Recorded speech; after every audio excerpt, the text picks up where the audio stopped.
నమస్కారం. నా పేరు అరిగల శివరాం ప్రసాద్ రాజా. నేను బెజవాడ బార్ అసోసియేషన్ జనరల్ సెక్రటరీని.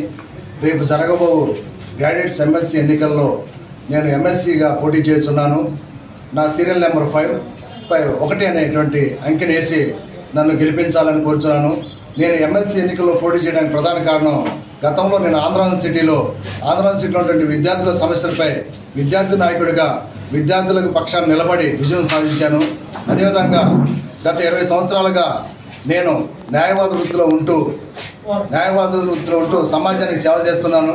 గత సంవత్సరం జరిగినటువంటి బెజవాడ బార్ అసోసియేషన్ ఎన్నికల్లో నేను 670 ఓట్ల మెజార్టీతో విజయం సాధించడం జరిగింది. నా గెలుపుని కులానికి మతానికి అతీతంగా నా న్యాయవాద మిత్రులు ఆస్వాదించారు. నీతి నిజాయితీ అనేటువంటి ఎజెండాతో నేను ప్రయాణిస్తున్నాను. ప్రధానంగా నేను ఇంకో విషయం కూడా మీకు చెప్పదలుచుకున్నాను. ఈ ఎమ్మెల్సీ ఎన్నికల్లో నేను నిలబడతానికి ఇంకో ప్రధానమైన కారణం ఉంది. నేను గతంలో గుంటూరు పట్టణంలో group 1, group 2 civil service coaching తీసుకునే టైంలో 2004 సంవత్సరంలో ఎటువంటి రిక్రూట్మెంట్స్ వచ్చాయి కాదు. ఏదో అరకొర ఒక రిక్రూట్మెంట్ వచ్చినప్పటికీ కూడా ఆ రిక్రూట్మెంట్లు ఇన్ టైంలో జరిగే కాదు. మేమందరం కూడా ఆ హాస్టల్స్లో ఉండి రూముల్లో ఉండి 6-7 కలిసి మరి చదువుకున్నప్పుడు ఆ రిక్రూట్మెంట్ ఇన్ టైంలో జరిగేది కాదు. మేము కష్టపడి చదువుకునేటప్పటికి ఒక వారం ముందర ఆ యొక్క ఎగ్జామ్ పోస్ట్ పోన్ అవటం, మా పరిస్థితి అగమగోచరంగా ఉండేది. అవన్నీ కూడా నా మనసులో ఉన్నాయి. నేను సమాజానికి సేవ చేయాలని తలంపుతో గత 20 సంవత్సరాల నుంచి ఎదురు చూస్తున్నాను. ఈరోజు నేను బార్ అసోసియేషన్ అధ్యక్షుడు అయిన తర్వాత న్యాయవాదులపై జరిగే దాడులపై నేను స్పందించడం జరిగింది.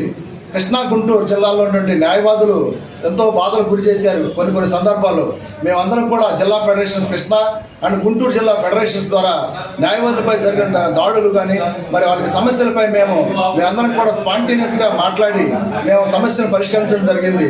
నా న్యాయవాద మిత్రులతో పాటు నేను ఒక టీచర్ కొడుకుని, గతంలో నేను టీచర్ కొడుకునైనప్పటికీ అందరి సమాజానికి సేవ చేస్తున్నాను.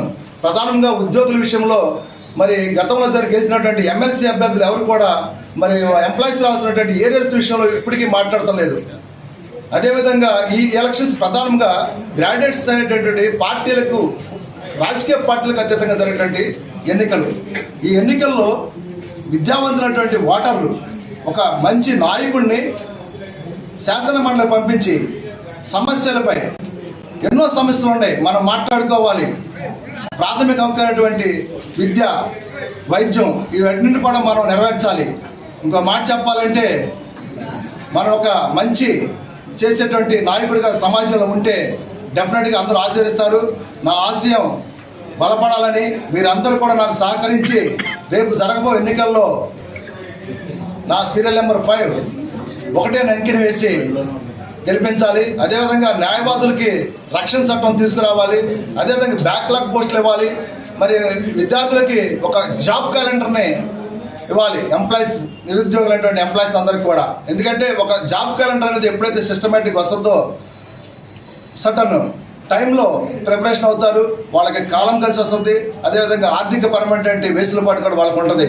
ఇంకో ప్రధానమైన విషయం, మరి ప్రైవేట్ టీచర్స్ వాళ్ళకి కనీస వేతనం ఇవ్వాలి.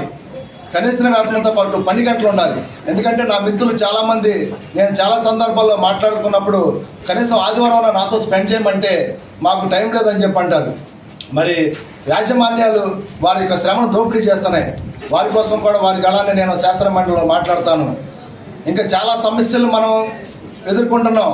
ఈ సమస్యలన్నిటిపై ఒక మంచి నీతి నిజాయితీ అనేటువంటి నాయకుడు కావాలి. మీ వాణిని నేను డెఫినెట్గా శాసన మండలిలో వినిపిస్తాను. మీ అందరి కోసం నేను ఉంటాను. నాకు ఒక అవకాశాన్ని కల్పించి రేపు జరగబో ఎన్నికల్లో నా సీరియల్ నెంబర్ 5 మొదటి ప్రాధాన్యత ఓటు 1 వేసి నాకు అఖండ మెజార్టీ కల్పించవలసిందిగా చెప్తున్నాను. అదేవిధంగా గ్రాడ్యుయేట్స్ ఓటర్స్ అందరినీ కూడా నేను ప్రత్యక్షంగా అందరినీ కలవలేకపోతున్నాను. మీ అందరినీ కూడా కలిసి ఒక మంచి పని చేస్తానని నన్ను ఆశీర్వదించమని చెప్పి మనస్ఫూర్తిగా కోరుకుంటున్నాను. థ్యాంక్ యూ అన్న. ఒక న్యాయవాదిగా మీరు న్యాయవాదుల కోసం శాసన మండలిలో రాబోయే రోజుల్లో మీరు కనుక ఎన్నికైతే ఏం చేసే అవకాశాలు ఉన్నాయి? దాంతోపాటు న్యాయస్థానాల్లో మరీ ముఖ్యంగా జిల్లా కోర్టులో కానివ్వండి, సుప్రీంకోర్టు వరకు, సో మీకున్నటువంటి పరిధిలో కేసులు అత్యధికంగా ఎందుకని పెండింగ్లో ఉండడం, దాని మీద మీకు ఏమన్నా ప్రజలకు ఏమైనా చెప్పే అవకాశాలు ఉన్నాయి? అంటే ప్రధానంగా కేసులు పెండెన్సీ అనేది ఇటీవల కాలం తగ్గిందండి. సుప్రీంకోర్టు గైడ్లైన్స్ ప్రకారం టైం షెడ్యూల్ ఇవ్వడం జరిగింది. టైం షెడ్యూల్ ప్రకారం కేసులను కూడా త్వరగా డిస్పోజ్ చేస్తున్నారు. గత రోజుల్లో పరిస్థితులు వేరు, ఇప్పుడున్న ప్రజెంట్ జ్యుడిషియరీ సిస్టమ్ వేరు. సరే, మరి మీరు గ్రాడ్యుయేట్ ఎలక్షన్స్లో పోటీ చేస్తున్నారు. గ్రాడ్యుయేట్స్ ఏ రకమైనటువంటి హామీ నమ్మకాన్ని కలిగించే అవకాశాలు ఏమైనా ఉన్నాయి వాళ్ళు గ్రాడ్యుయేట్స్కి? నేను వాళ్ళు నిరుద్యోగ మృతిలో చాలా ఇబ్బందికరమైనటువంటి పరిస్థితిలో ఉన్నారు. వాళ్ళకి మీరు ఎలాంటి హామీ ఇస్తారు? నేను ప్రధానంగా నా ఎజెండాలో నిరుద్యోగి అనేటువంటి ఎవరైతే గ్రాడ్యుయేట్ అయిన నిరుద్యోగి ఉన్నాడో వాళ్ళకి 5,000 రూపాయలు నెల ఇవ్వాలండి. ఎందుకంటే అతను తన యొక్క పరిస్థితులు చదువుకొని ఏదో ఒక ఉద్యోగం సంపాదించాలంటే ఫైనాన్షియల్ క్రైసిస్ చాలా ముఖ్యం. ఆ ఫైనాన్స్ ఎప్పుడైతే ఒక 5,000 రూపాయలు ప్రభుత్వం కనుక ఇస్తుందో అతను ప్రోత్సాహంగా ఒక ప్రభుత్వ ఉద్యోగం కానీ లేదా ఇంకో ప్రైవేట్ ఉద్యోగానికి అయినా సరే ప్రిపరేషన్ అయ్యి ఒక హుందాతనంగా అతను వెళ్తే డెఫినెట్గా సక్సెస్ అవుతారు.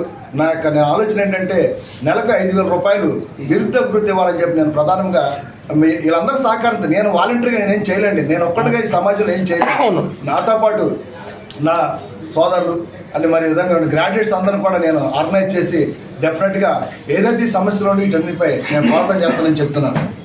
మీ మధ్య న్యాయవాదుల పైన దాడులు జరుగుతున్నాయి. ఇలాంటి దాడులకి సరైన చట్టం తీసుకొచ్చే అవకాశాలు ఉన్నాయా? అదేనండి, మరి ప్రధానంగా న్యాయవాది అంటేనే ఈ దేశంలో మంచి గుర్తింపు. వాళ్ళపై కూడా రౌడీయిజం, గుండాయిజం దాడులు. సో ఏ రకంగా వీళ్ళపై మీరు ఏ రకమైనటువంటి చట్టాన్ని రూపొందించే అవకాశాలు ఉంటాయి? అసలు న్యాయవాదులు స్వతంత్రోద్యమ కాలంలో 90% మా న్యాయవాదులేనండి. మనం చూసుకుంటే గాంధీ గారి కాడ నుంచి అంబేద్కర్ గారు, నెహ్రూ గారు, సోకాళ్ళు అందరూ ఉన్నటువంటి సీనియర్ మోస్ట్ లీడర్స్ అందరూ కూడా స్వతంత్ర సమరయోధులు వల్లభాయ్ పటేల్ గారు అందరూ కూడా న్యాయవాదులే. న్యాయవాద వ్యవస్థలు ఇప్పుడు ఉన్నటువంటి మా